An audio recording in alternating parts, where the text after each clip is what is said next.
Bueno, vamos a comenzar entonces este video número 42 del año 21 referente a vibraciones. Todas las máquinas, todas absolutamente, hasta aún las más perfectas, va a producir un efecto de vibraciones. Va a producir vibraciones. Las más imperfectas vibrarán más y dependerán de dónde están ubicadas para analizar si esa vibración es aceptable o es excesiva. Comencemos pensando que la vibración en realidad es la respuesta del sistema, o sea, de la máquina, ante un estímulo que puede ser externo o puede ser interno.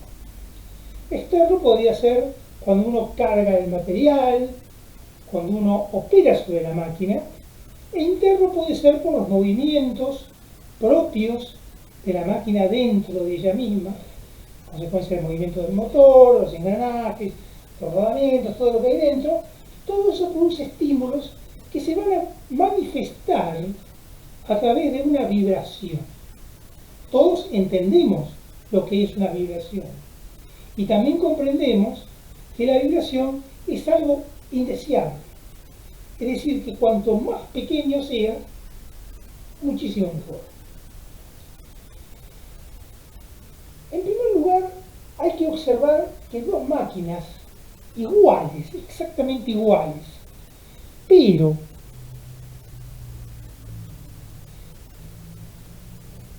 excitadas por el mismo efecto, dos máquinas iguales pueden producir efectos vibratorios distintos. En realidad, no hay dos máquinas que vibren, por más de que sean de la misma línea, no hay dos máquinas que vibren iguales. Así como seres humanos hay un montón, 7.000 millones del mundo o más, y cada uno tiene una huella dactilar distinta. Bien. Tiene un ADN distinto, y en realidad, si lo analizamos, se comporta de una manera diferente. Y tiene un actuar diferente uno de otro, aunque sea en el fondo, sean todos muy, muy parecidos. Las máquinas pasan igual. Por más que tengamos dos máquinas exactamente iguales, salidas de la misma fábrica, funcionando de la misma manera, en la misma línea de producción, la vibración puede ser distinta. Tanto es así que muchos llaman al espectro de vibraciones, al resultado, al gráfico de las vibraciones, la firma de la máquina. Uno podría en casos de submarinos, por ejemplo, o de embarcaciones, a través de la vibración que produce, si uno la conoce muy bien, podría detectar de quién es el que está en las proximidades.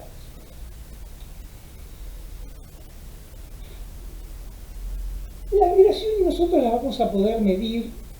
Yo les pediría que en principio no se preocupen por cómo hacerlo matemáticamente. Eso lo va a hacer el equipo. Nosotros no vamos a medir vibraciones colocando un destornillador y apoyando el oído. Esas son cosas totalmente fuera de época. Las vibraciones las vamos a medir con un analizador de vibraciones o con un medidor de vibraciones. Así que olvídense por ahora y definitivamente de quién va a hacer las cuentas. Las cuentas las va a hacer el equipo. Sí entiendan el proceso que está haciéndose para poder entender qué es lo que hace.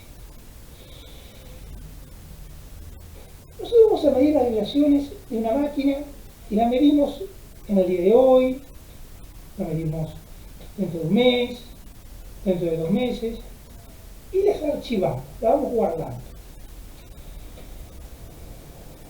Hace mucho tiempo, cuando comenzaba todo esto, se analizaba la vibración máxima y se anotaba. Lo que se hacía, lo que se sigue haciendo, es identificar puntos en la máquina, puntos que nos interesan muy especialmente, como por ejemplo caja de rodamientos, puntos donde sale el manchón, etc. Todos esos lugares a nosotros nos interesan muy especialmente y todos esos lugares los vamos a identificar con un número y vamos a medir las vibraciones en ese lugar.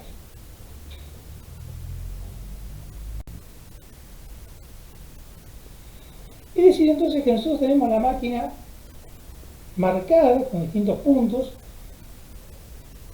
dependerá de la complejidad de la máquina, podemos tener 3, 10, 200 puntos por máquina. Eso no es lo que uno quiere, los puntos que uno desconfía que pueden manifestar el efecto vibratorio.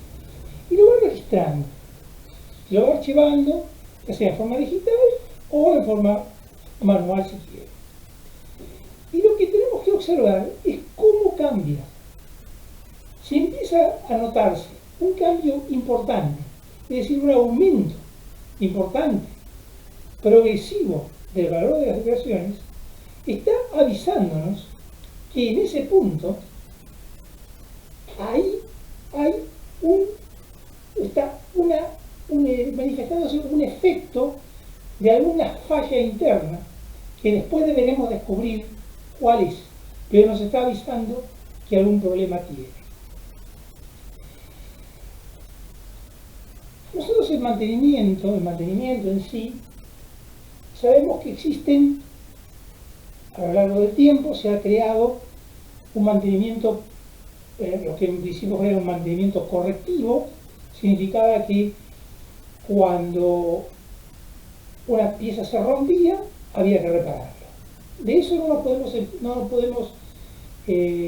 evitar nunca, porque por más precauciones que tengamos, es imponderable de que exista un problema que no fue previsto o que ocurrió por una falla que no fue detectada y no hubo forma de detectarla, la posibilidad de reparar va a estar siempre, pero que sea lo menos posible, que podamos anticiparlo lo más posible.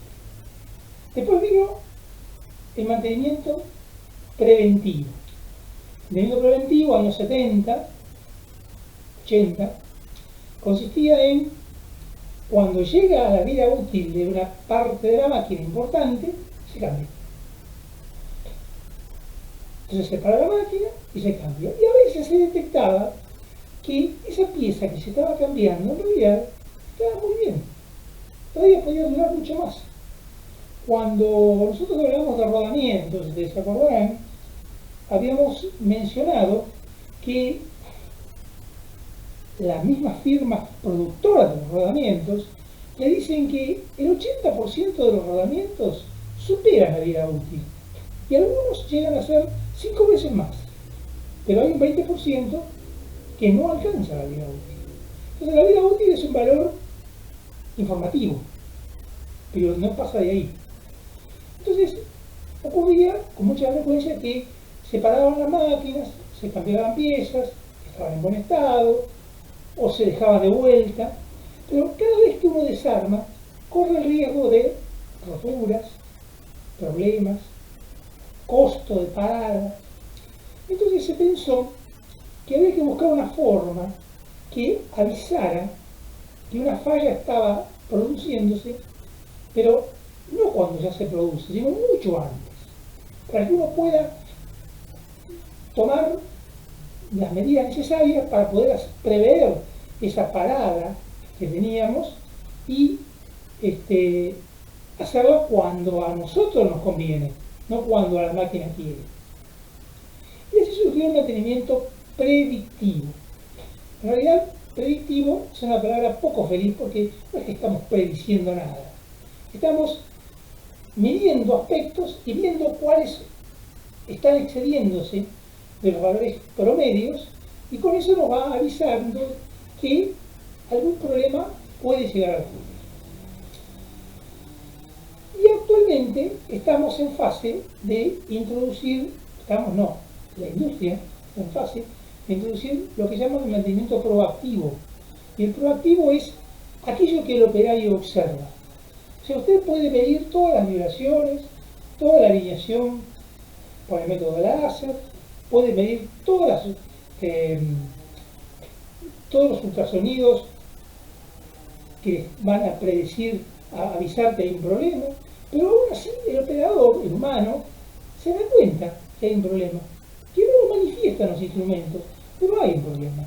Entonces hay que atender esa intuición del operador y entramos dentro de lo que llamamos el mantenimiento proactivo, que muchas veces es muy importante.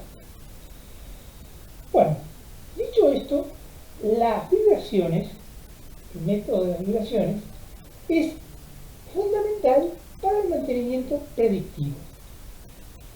Nosotros entonces lo que hacemos es medir la frecuencia, o sea, la cantidad de veces que esa máquina, que esa parte de la máquina, se mueve a lo largo del tiempo. Por ejemplo, decimos por minuto, por segundo, bueno, en función del tiempo. Decimos, esta pieza vibra 10 veces por segundo. Muy bien, perfecto. Otro aspecto es la amplitud. ¿Cuánto se mueve? Se mueve, pega un salto, es un movimiento apenas perceptible, si se pone la mano ni lo nota, pero que los instrumentos sí.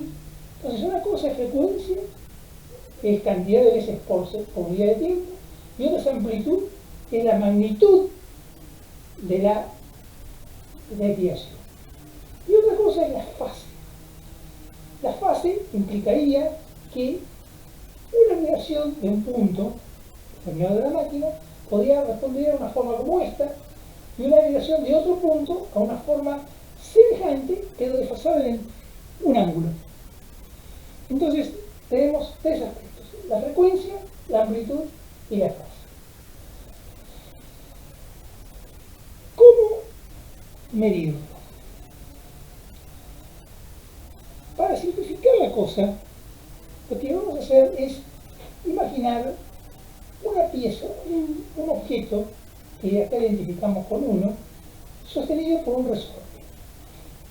El objeto nosotros lo colocamos de la posición 1, lo mandamos a la posición 2 y vamos midiendo los desplazamientos que van produciéndose a lo largo del tiempo. Vamos a observar de que esto baja, lo soltamos y sube de vuelta a la posición inicial, luego vuelve a bajar, vuelve a subir, vuelve a bajar, vuelve a subir, y va a producir un movimiento que es una sinusoide.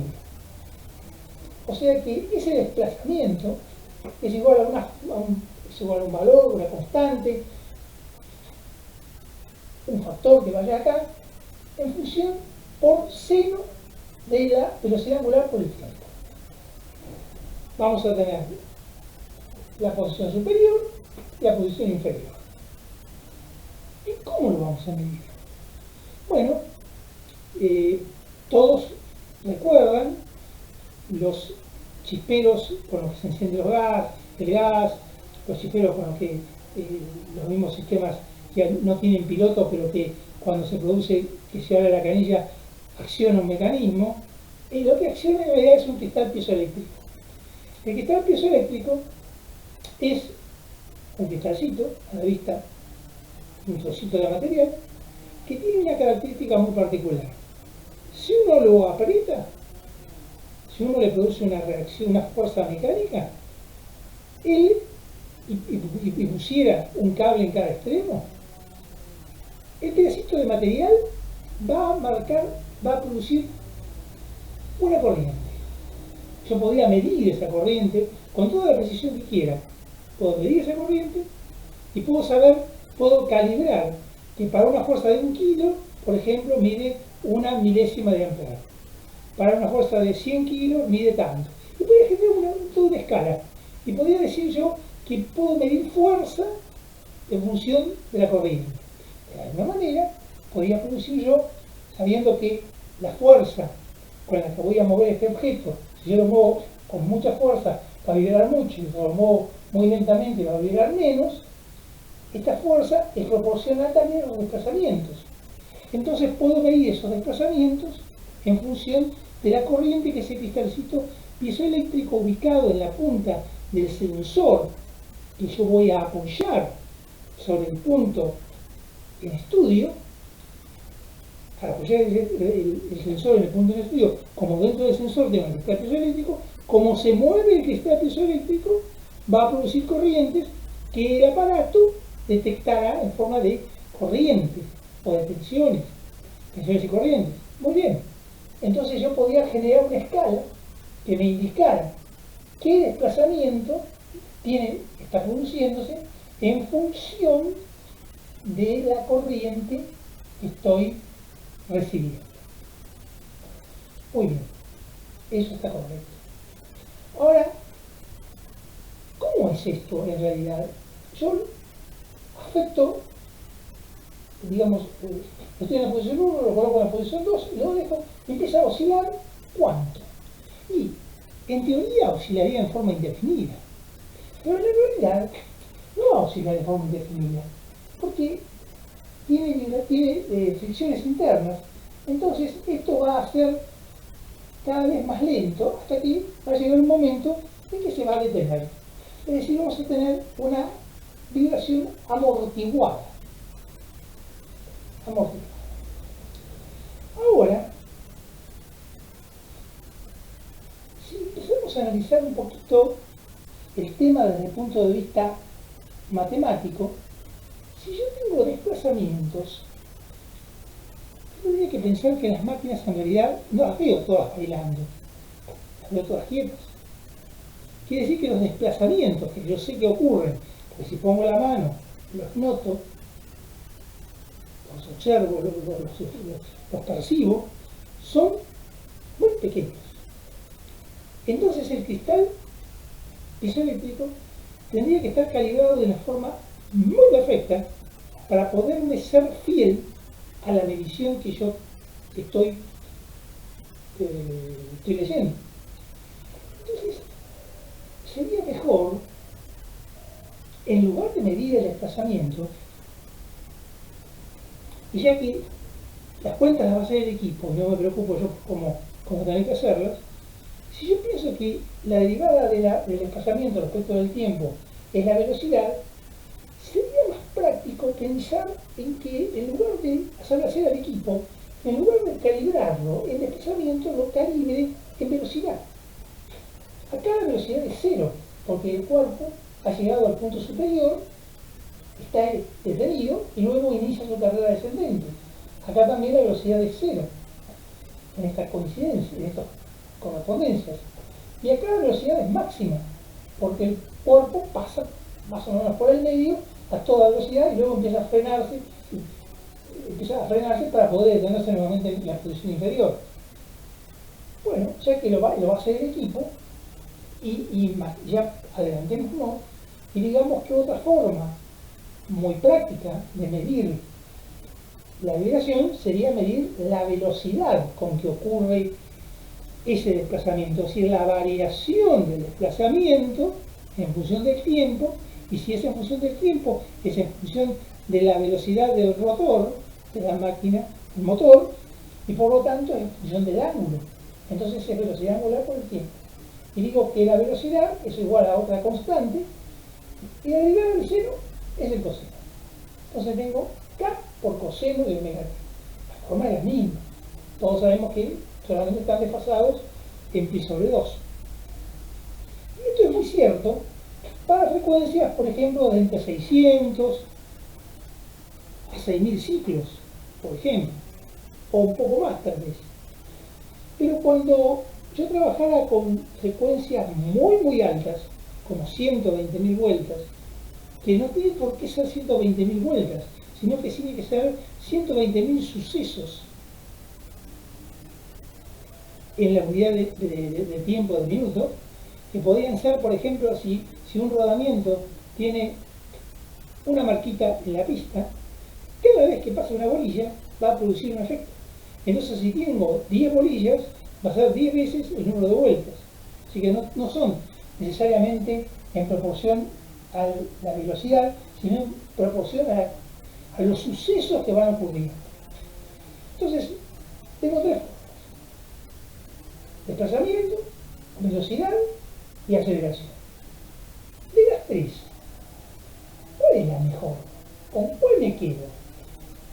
Y para las mediciones habituales me quedo con la velocidad. Ahora, si yo me voy a encontrar con desplazamientos muy lentos, como hay máquinas que son de pocas vueltas por minuto, entonces, y muy amplios, tal vez el desplazamiento me sirva. Y si tengo velocidades muy altas, es la aceleración.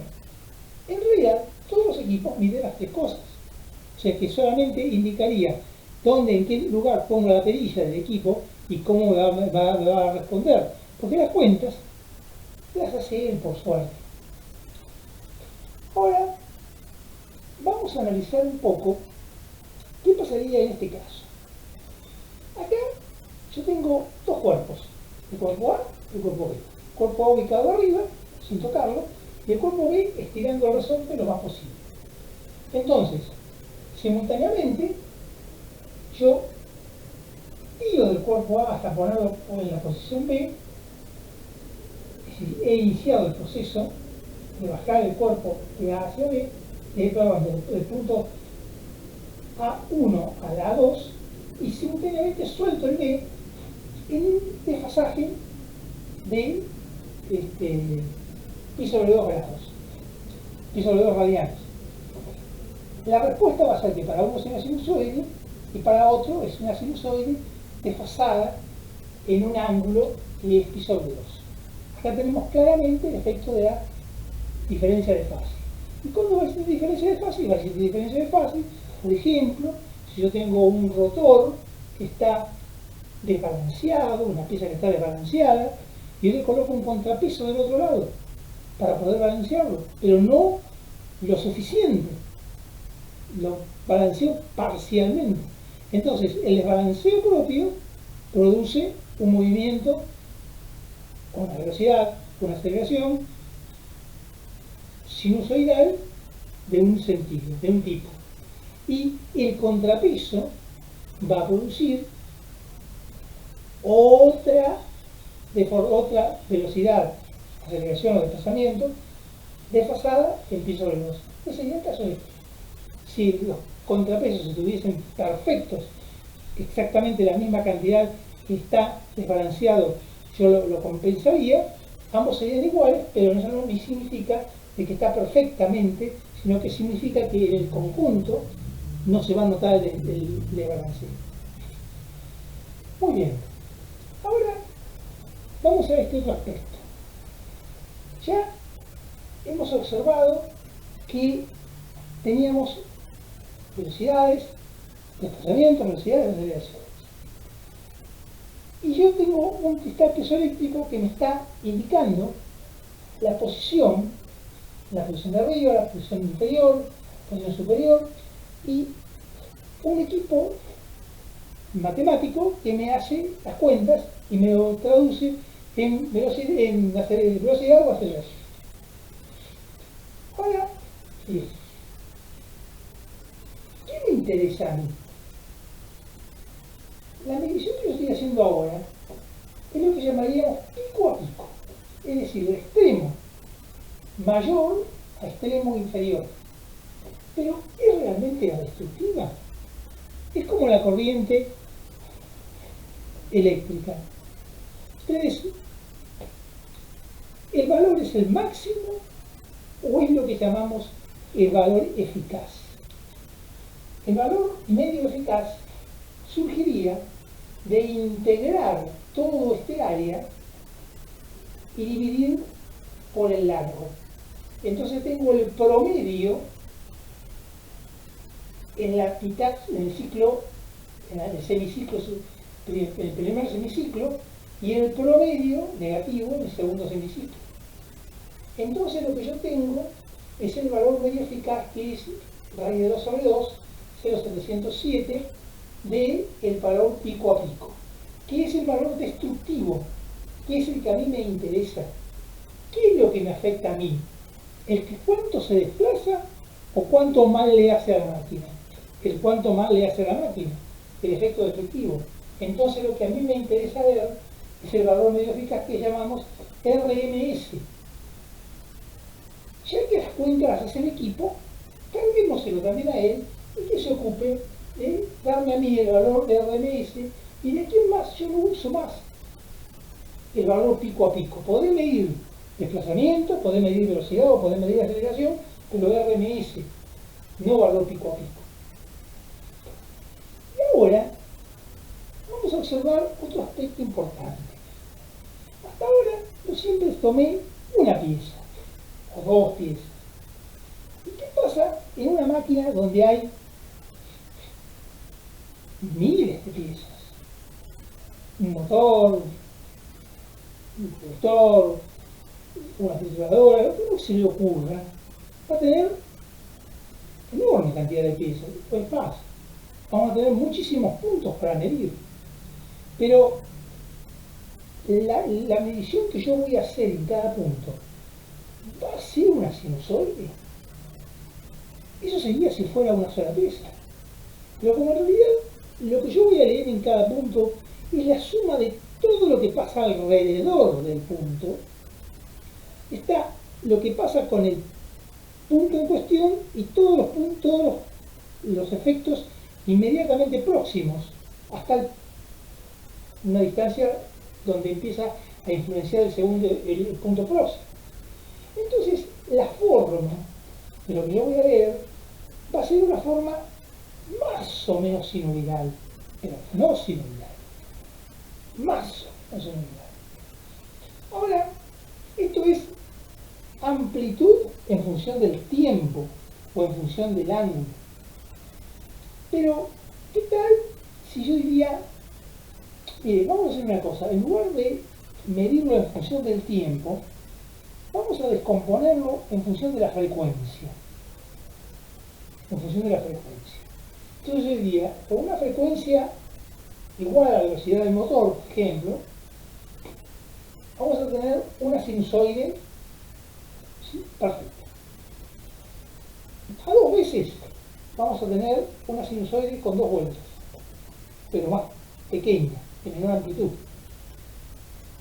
A 3F vamos a tener una sinusoide con 3 frecuencias, pero más pequeña todavía.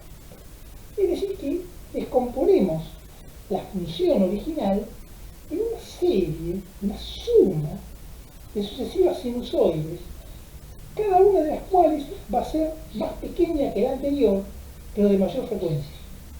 Va a llegar un momento donde la frecuencia va a ser tan alta y la altura, la amplitud va a ser tan baja que ya no me va a interesar. Este es el gráfico que estoy mostrando acá. Es un gráfico, por supuesto, como todo lo que ocurre en la vida real, en 3 dimensiones. Amplitud, puede ser desplazamiento, velocidad, aceleración, amplitud, en función del tiempo, es la forma extraña. Y en función de la frecuencia, voy a tener gran cantidad de frecuencias. Ahora vamos a imaginar que yo las mirara y voy a ver que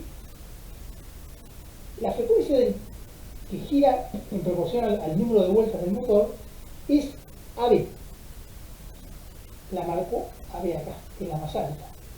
La que gira al doble, CD. La que gira al triple, EF. Cada vez más pequeñas. La otra va a ser ya más pequeña todavía y ya llega un momento en que ya no me interesa más. Entonces, ya que las cuentas hace el equipo, carguémoselo también a él, que se ocupe de darme valores medios eficaces y en función de las frecuencias. Y a esta la llamamos primera armónica, o fundamental.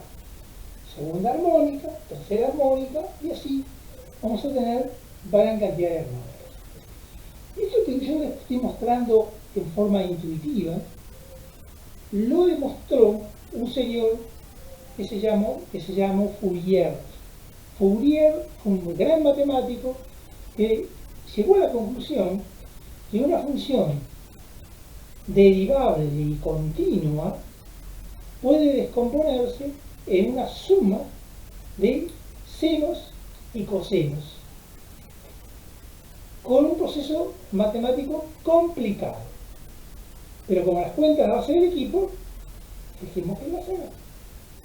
Y eso es lo que ocurrió. En los años 75, 70, por ahí, cuando nosotros estudiábamos en la facultad, ya existía el equipo bibliotipo. El equipo bibliotipo lo que hacía era medir las vibraciones globales, o sea, estas el valor medio eficaz, todo eso lo hacía, pero medía las vibraciones globales. El avance que se produce, por lo cual esto pasa a ser importantísimo desde el punto de vista de alguien que quiere predecir un problema, ocurre cuando entra la computadora en forma masiva en la industria, en los hogares, en las industrias, se desarrolla la computación y las cuentas que antes eran, y hoy también, son muy complicadas de hacer, para el equipo también son complicadas, pero debería hacerse rápidamente. Entonces hacen miles de cálculos por segundo. Entonces, para nosotros es como si estuviéramos viéndolo en línea, pero en realidad no es así. Está haciendo un montón de cálculos simultáneamente. Y ahí es donde nosotros empezamos a observar la importancia de todo el tema de las frecuencias, de las armónicas, y ustedes se dirán, ¿es importante todo esto? Y mire, depende. Si lo que usted tiene es el triciclo de su hijo que va por la vereda, la verdad que predecir el efecto no tiene mucho sentido, no es importante. Cuando se le rompe lo arregla y se terminó. Si usted tiene un automóvil, le va a interesar mucho saber que no se le quede, entonces es un poco más importante. Si usted tiene un buque de guerra, en el cual si se queda está la vida de un montón de personas y posiblemente va a haber puntos estratégicos que su enemigo tome, le va a importar mucho más. Si usted está produciendo un producto del cual obtiene una gran utilidad por minuto de máquina, le va a importar mucho saber que ese equipo no tiene problemas. Ahora, depende de qué. Esto es como cuando uno va al médico y el médico le dice, bueno, mire, vamos a hacer un electrocardiograma, vamos a hacer un codoppler, vamos a hacer un análisis, vamos a hacer una serie de estudios de rutina, que sea, rutina o no de rutina. Bueno, usted ya está previendo los puntos débiles que tiene y se está viendo y dice, no, guarda que acá hay un problemita, está subiendo el colesterol, vamos a modificar un poquito la pastillita, vamos a hacer que esto se corrija. Es lo que hacemos nosotros en el mantenimiento predictivo. Vamos a arreglar ese rodamiento para que no se le pague la máquina, para que no tenga problemas. Pero que usted haga todos los estudios, ¿le asegura que no va a tener ningún problema? No le asegura. Le dice que muy probablemente de la gran cantidad de causas probables que tenga, de esas no va a tener problemas. Las va a predecir. Pero pueden ocurrir otras. Usted puede ir caminando y encuentra un bache, un agujero en la calle, que en Argentina es muy común. Estamos viviendo en Estados Unidos donde las veredas son todas planas. Mete un pie ahí, se torció el pie, se produce un esguince, y es un problema operativo, es una causa externa que le produjo un efecto. O ocurre un efecto, otro motivo, entonces usted no le asegura que no va a tener problemas, pero sí le asegura de que va a tener muchos menos. Y los que se iban empezando a producir o que iban a ocurrir si no tomaran las medidas adecuadas, ya no le van a ocurrir porque los previó. Eso es lo que hace el mantenimiento predictivo. Enseguida vamos a ver el fundamento matemático de esto, que yo lo explico al solo efecto de que entiendan de dónde viene, pero que lo hace el equipo. Ustedes no van a estar necesitados de resolver este problema, pero sí tienen que saber cómo se originó. Eso lo hacemos en un instante nada más.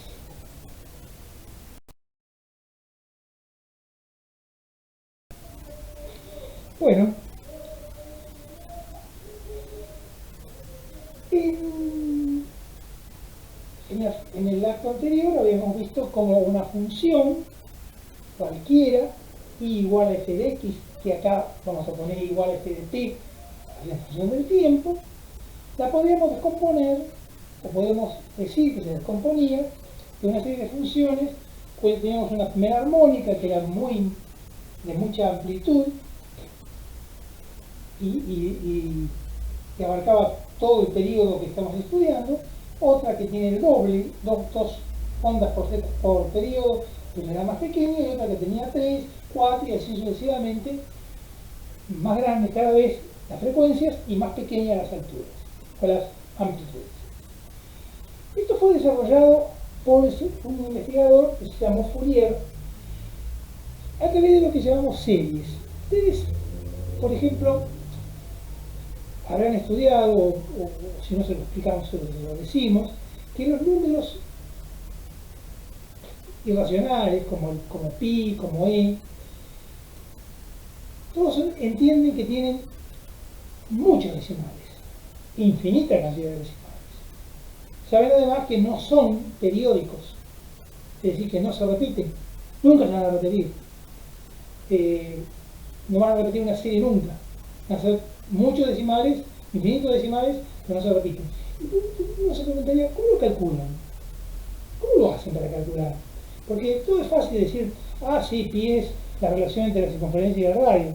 Bueno, ¿cómo mide la longitud de la circunferencia con tanta exactitud como para poder determinar 500 decimales?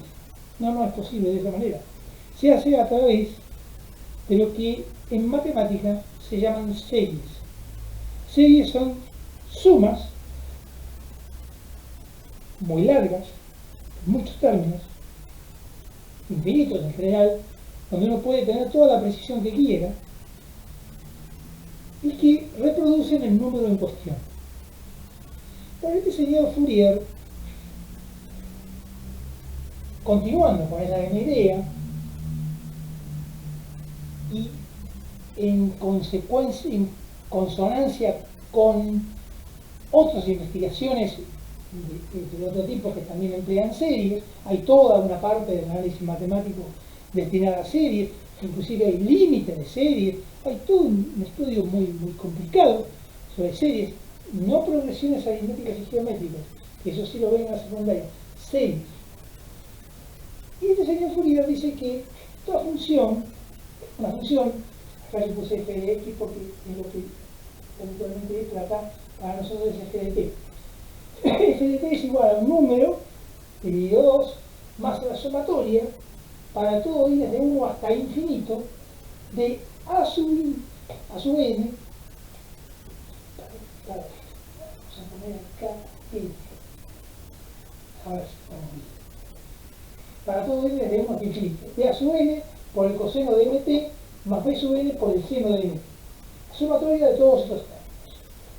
O sea que tiene infinitos términos. A nosotros nos van a interesar los primeros, los últimos, que son de poca altura, poca amplitud y de muy alta frecuencia, no nos interesa, pero se pueden calcular. O sea que la función está exacta como uno quiera. Y estos coeficientes, a sub n y b sub n, llegó a determinar que son 1 sobre pi por la integral entre 0 y 2pi de f de t, en realidad, para hacer, por copiar lo acá, f de t coseno de nt, diferencial de t, para todo n desde 1 hasta infinito, y b sub n es 1 sobre pi por la integral f de t seno de nt diferencial de t, para todo n desde 1 hasta infinito. Y él dice que, no, es así. Hay funciones pares y funciones impares. Funciones pares es aquella para la cual f de x es igual a f de menos x. Entonces, en esas funciones solamente tenemos, por ejemplo, cosenos. Si la función es impar, donde f de x es igual a menos f de menos x, entonces todos son senos. Y para las funciones que no son ni pares ni impares, tenemos senos y cosenos. El cálculo de cada una de estas integrales es laborioso. aún para funciones simples.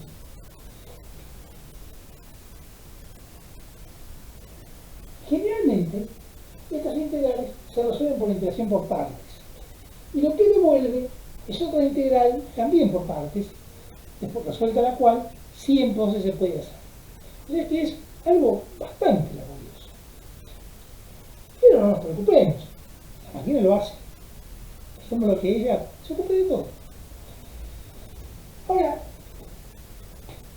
uno dice, muy bien, yo logro hacer esta función y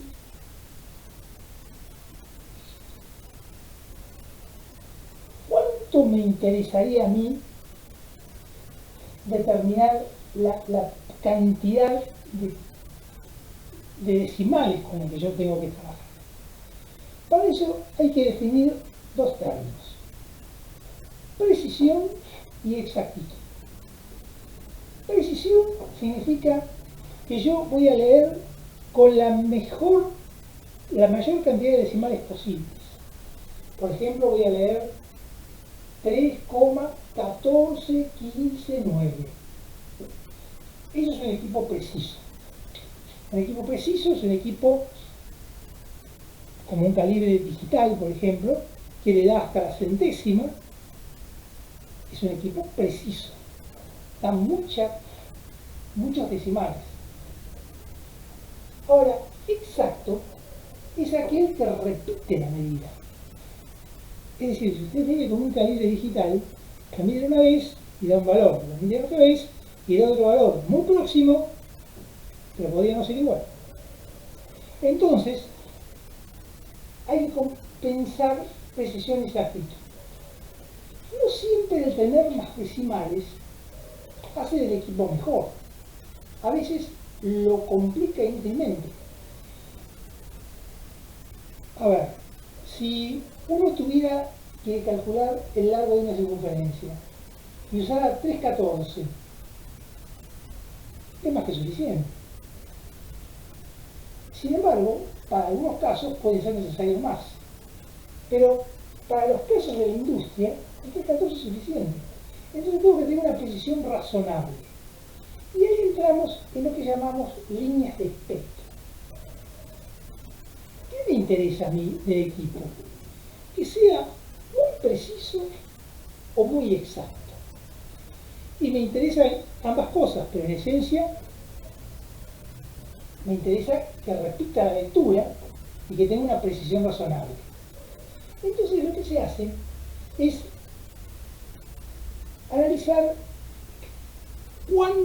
cuántas lecturas voy a hacer yo en la unidad de tiempo. Como hay un problema que se llama aliasing, o sea, las funciones alias. Las funciones alias son aquellas que tienen las mismas frecuencias. Son aquellas que tienen la misma frecuencia, pero se ven a cosas, se deben a efectos diferentes. Entonces, yo, para evitar el problema de las funciones alias, o el efecto de aliasing, yo voy a tener que tomar, por ejemplo, 1024 lecturas. Hago una matriz de 1024 por 1024 y leo todas. Entonces, de ahí saco todas aquellas que son de la misma frecuencia, pero cuya frecuencia sea superior al doble de la velocidad del motor.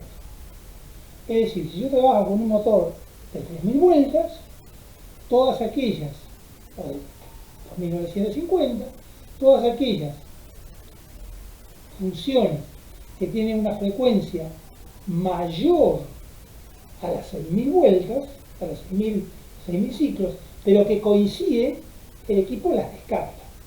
Porque aún para él, que hace muchísimas cuentas, le es muy pesado trabajar con tanto. ¿Y por qué tengo que trabajar con 1024 funciones, 1024 puntos? ¿Y por qué tengo que trabajar con 1024? Porque como yo necesito en en el rango que trabajo la mayor precisión posible, necesito tomar muchos valores para poder detectar las posibles irregularidades que se producen. Pero posibles irregularidades hasta el doble de la velocidad del motor. Después, todas aquellas que sean iguales, las elimina solas. Es decir, elimina lo que son las áreas. Entonces tenemos lo que llamamos aliasing, que son las funciones de igual frecuencia, pero frecuencia mayor al doble de la velocidad de origen del motor, la posible velocidad de entrada, y en la línea de frecuencia. Yo, trabajar con 1024 valores, yo tengo que pensar que de todas estas líneas que se van a producir acá, vamos a suponer que fueran 4000, por decir un valor. Si yo tomo las 4000, voy a tener poca precisión. Y a lo mejor es suficiente, pero voy a tener poca precisión. Entonces yo hago una primera lectura de valores globales con todas las líneas que el equipo puede ver. Y detecto que algún punto está escapándose de los valores normales. Entonces lo que se hace es a ese punto hacerle un espectro. Y en el espectro lo que vamos a hacer es tomar un filtro y reducir la cantidad de líneas a las frecuencias en las cuales tengo el problema. O sea, si yo el problema lo noto, si eso está ocurriendo, tengo una variación, y noto que a través del espectro ese efecto se ocurre, por ejemplo, a las 800 ciclos por minuto, no me interesa lo que pasa a 8000 ni a 8. Me interesa a 800 y un poquito para la derecha y un poquito para la izquierda. Pero hago un filtro y limito la cantidad de lectura, no de lectura, sino la cantidad de información que tengo. Es como si yo viera la ciudad a través de un gran ventanal. Veo la ciudad, veo todos los techos, veo todos los detalles, todo lo que quiero. Y seguro que los detalles se me pasan de largo. Es decir, si hay un señor que salta de un techo al otro, y al mirar todo, tal vez no lo vea. Eso es algo muy frecuente. Se hace el experimento de gran cantidad de gente que va pasando, y uno va disfrazado, por ejemplo, de oso o de mono, y pasa. La mayoría no lo ve, porque ve tantos que no llega a ver. Pero, si yo limitara mi rango de frecuencia, si tuviera dos cortinas, y acercara las cortinas, y digo, no voy a ver toda la ventana, no voy a ver las 1024 líneas ni las 4000 líneas, no, voy a ver un pedacito. En ese pedacito yo voy a poder tener mucha más información, mucho más detallada que en todo el conjunto. Es decir, entendámonos, en ese pedacito, yo voy a tener una muy buena información. Si lo veo todo, no lo voy a poder percibir. Entonces puedo ir filtrando pedacitos de 10 líneas, 20 líneas, o menos o más, según haga falta, irlas modificando, total el espectro ya está hecho, y viendo y observando a ver qué problema puede tener la máquina. Porque yo hice ya el espectro y ahora tengo que, el problema que se me presenta es ver qué es lo que lo causa. Porque es como habíamos dicho recién en el médico, usted tiene un síntoma determinado, entonces lo importante no es el estudio, sino determinar el problema y resolverlo. Bueno, acá también. Determinar cuál es la causa que produce ese exceso de vibraciones, esas frecuencias, esas vibraciones inaceptables y tratar de resolver. Y eso es lo que hacemos a través del filtro.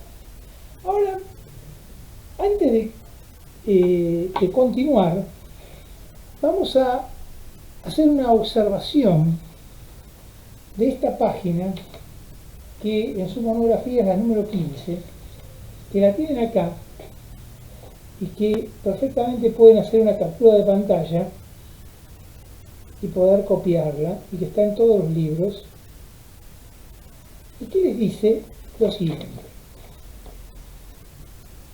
mide velocidad de vibración en milímetros por segundo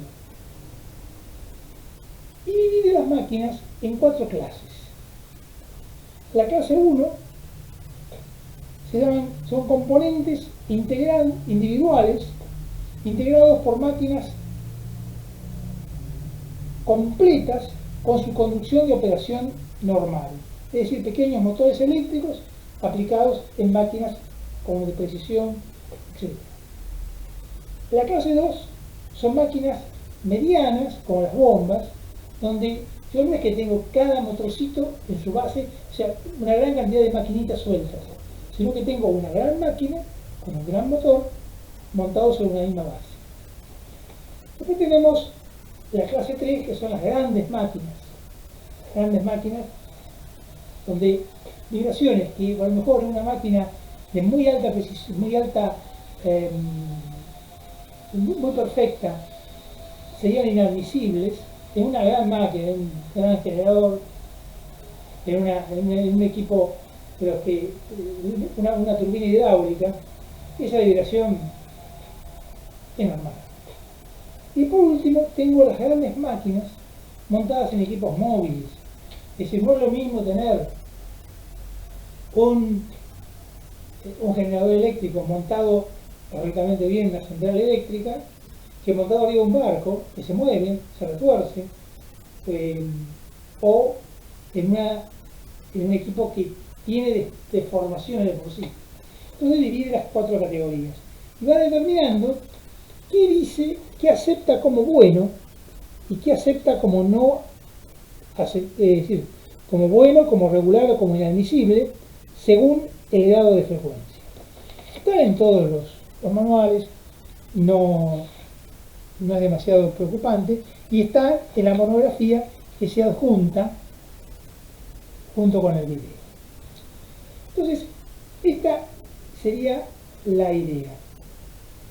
Tenemos la máquina con gran cantidad de puntos, uno quiera, uno prevé que va a tener problemas. Lo que hace, viene con su equipo de medición de vibraciones globales, lo ponen en el modo medición de vibraciones globales y lee todas las vibraciones. ¿Está? 5 segundos, 10 segundos en cada punto, y los va archivando. Observa qué puntos tiene problemas, si alguno existe, y de ahí se hace un espectro. Y luego, con ese espectro, procura analizar a ver cuál es el causante de ese problema. Ese es el camino. Y ese es el camino que hacemos en el mantenimiento predictivo. Lo mismo que es muy similar a lo que se hace en los aspectos médicos. En realidad, los médicos dependen mucho de la ingeniería para sus aparatajes, para sus equipos, y los ingenieros han copiado de los médicos sus procedimientos, así que son cosas que, si bien son muy distintas en algunos aspectos, unos y otros trabajan con cosas parecidas. Bien, vamos entonces ahora a tratar de mostrar algunos aspectos, o al menos 12 puntos fundamentales en los cuales se pueden producir efectos de aumento de vibraciones y que nosotros podíamos detectarlos por medio del análisis muy simple. Queda claro que el analizar las vibraciones no es una tarea sencilla. Lo es en muchísimos casos, pero hay casos complicados donde hay que tener un gran conocimiento de la máquina y un gran conocimiento del equipo y de las condiciones en que se leyó para poder saber cuál es la causa. Y lo que busca el cliente es que le detecten el problema mucho antes que el problema ocurra, porque su detención produciría inconvenientes importantísimos. Bueno, eso es lo que vamos a hacer inmediatamente en un instante.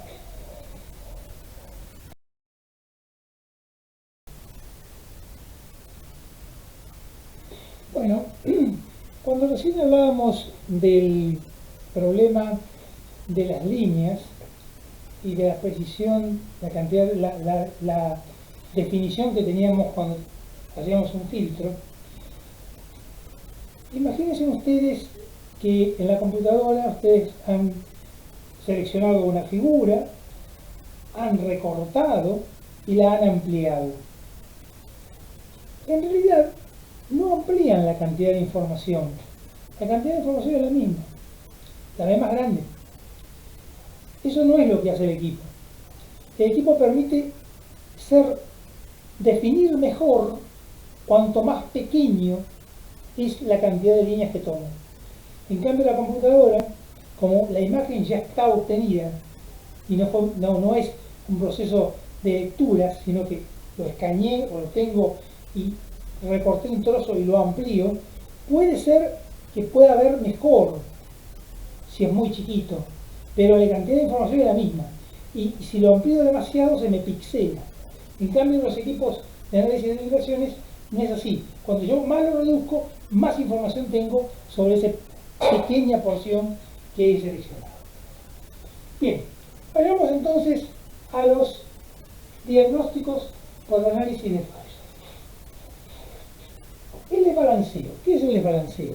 Si yo tengo una pieza que pesa más en la parte de abajo que de arriba, por algún motivo acá pesa más,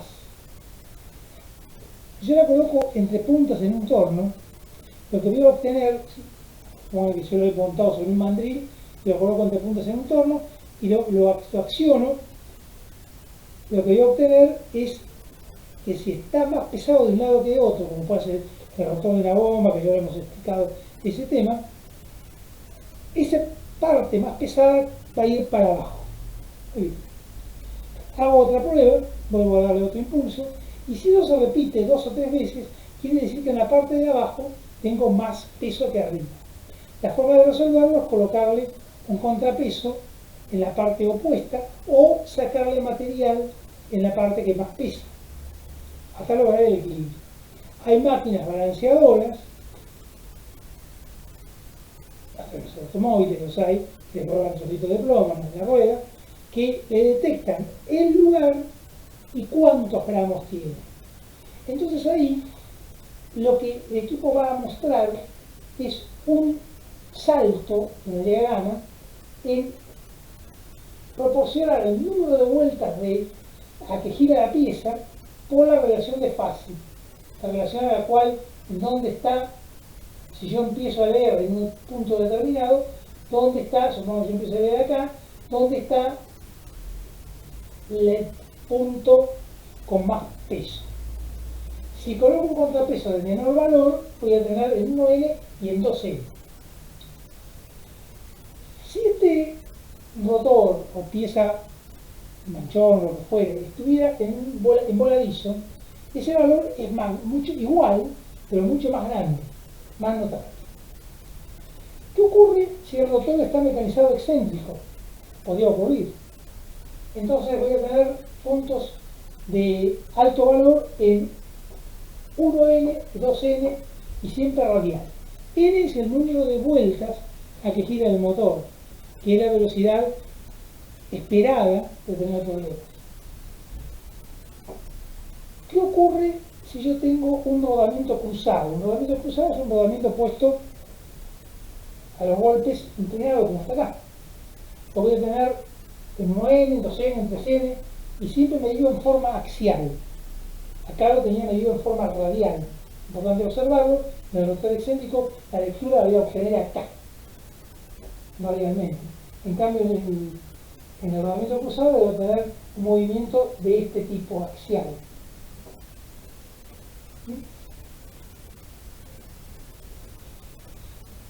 Eje torcido, acá hemos magnificado la cosa, está a 1n si este punto de torcimiento está muy alejado del punto de lectura. Por ejemplo, si yo estoy leyendo acá y solamente acá, este punto va a manifestarse como 1n. Si yo tengo un punto muy próximo, este sería para este sería para este, si un punto muy próximo al punto donde está el eje torcido, lo voy a tener en 2n porque va a tenerlo cuando está abajo y cuando está arriba. La desalineación es un tema que ya hemos hablado extensamente, hemos hecho 3 videos por el tema de desalineación, así que lo vamos a tener en n, en 2n, en 3n y en todos los n posibles, dependerá de cuánto es el grado de desalineación y de qué tipo de desalineación tenga. Y es radial. La resonancia se presenta cuando hay una vibración en la frecuencia del equipo. Todos los equipos, todas las máquinas, tienen una frecuencia característica. Bueno, si el problema ocurre coincidente con la resonancia, coincidente con la frecuencia natural de la máquina, se produce resonancia y esto se magnifica. Es muy frecuente encontrar fallas que a determinada velocidad se manifiestan muy notables y si uno acelera o baja la velocidad un 20%, acelera un 20 o baja un 20, va a tener mucho menos notable. Eso es el problema de resonancia. Las solturas mecánicas o piezas sueltas están siempre proporcional al número de vueltas. Rozamiento en el rotor es como piezas sueltas. Cojinete de fricción también proporciona el número de vueltas. En el número de vueltas es cuando más se reúnen los factores, por eso ahí hay que ampliar con más detalle. Y también se produce lo que se llama oil white, que significa que el lubricante que tiene el cojinete de fricción entra en excitación. El lubricante. Y eso se va a manifestar en un valor de 0,4 a 0,5 de la frecuencia principal del motor. Muy bien. Bueno, si se trata de rodamientos, en los rodamientos el espectro típico va a ser igual al número de vueltas o el número de vueltas por el número de cuerpos rotantes. Y si se trata de poleas y correas, la frecuencia en la que uno debe esperar el problema es igual a pi por el diámetro de la polea por las revoluciones por minuto dividido el largo de la correa. Estos en las mismas unidades. La idea no es profundizar demasiado en el tema de vibraciones, sino tener una noción general que el técnico no puede dejar de tenerla y probablemente no esté incluido en ninguna materia, pero tiene relación con la máquina terminada y por lo tanto con el proyecto. Hay gente que sigue estos videos y no recibe, porque no es alumno de la escuela, no recibe la monografía y le interesaría tener los datos referentes a la seguridad de vibraciones que habíamos mencionado recién, que yo les había mostrado la hoja para que hagan captura. Yo acá les muestro, les voy a dejar unos instantes para que vean la tabla con todo detalle y puedan observar, por ejemplo, que hay condiciones como, por ejemplo, esto que es regular en estos casos, donde máquinas con montajes individuales, máquinas de montaje en conjunto no serían aceptables, si son buenas en grandes máquinas o en equipos móviles. Y esto que es malo, aún para grandes máquinas, puede pasar como regular en equipos móviles.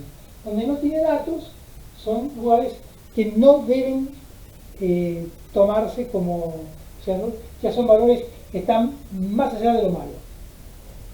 Bueno, muy bien. Entonces con esto más o menos tenemos una idea general del tema de vibraciones, que en realidad es un tema propio de mantenimiento, pero que nosotros explicamos para proyecto, dado que tiene que ver en su conjunto con la materia. Muy bien, será entonces hasta el próximo video.